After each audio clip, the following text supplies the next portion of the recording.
ಅನ್ಯ ಜಾತಿಯ ಯುವಕನನ್ನ ಪ್ರೀತಿಸಿದ್ದಕ್ಕೆ ಹೆತ್ತವರೇ ಅಪ್ರಾಪ್ತ ಮಗಳನ್ನ ಕೊಲೆ ಮಾಡಿದ್ದಾರೆ ಎಂಬ ಆರೋಪ ಕೇಳಿಬಂದಿರುವ ಘಟನೆ ಮೈಸೂರು ಜಿಲ್ಲೆಯ ಪಿರಿಯಾಪಟ್ಟಣ ತಾಲೂಕಿನಲ್ಲಿ ನಡೆದಿದೆ.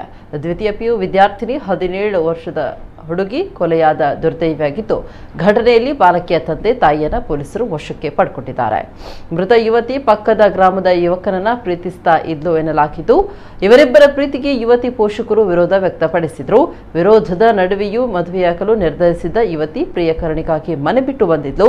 ಈ ಪ್ರಕರಣ ಪೊಲೀಸ್ ಠಾಣೆ ಮೆಟ್ಟಿಲೇರಿತು. ಆದರೆ ಯುವತಿ ಪೊಲೀಸರ ಎದುರೇ ನಾನು ಮನೆಗೆ ಹೋಗುವುದಿಲ್ಲ ಅಂತ ಪಟ್ಟು ಹಿಡಿದ ಕಾರಣ ಯುವತಿಯನ್ನ ಬಾಲ ಮಂದಿರದ ವಶಕ್ಕೆ ನೀಡಲಾಗಿತ್ತು. ಆದರೆ ಇತ್ತೀಚೆಗೆ ಮಗಳನ್ನ ಪೋಷಕರು ಮನೆಗೆ ಕರೆತಂದಿದ್ರು.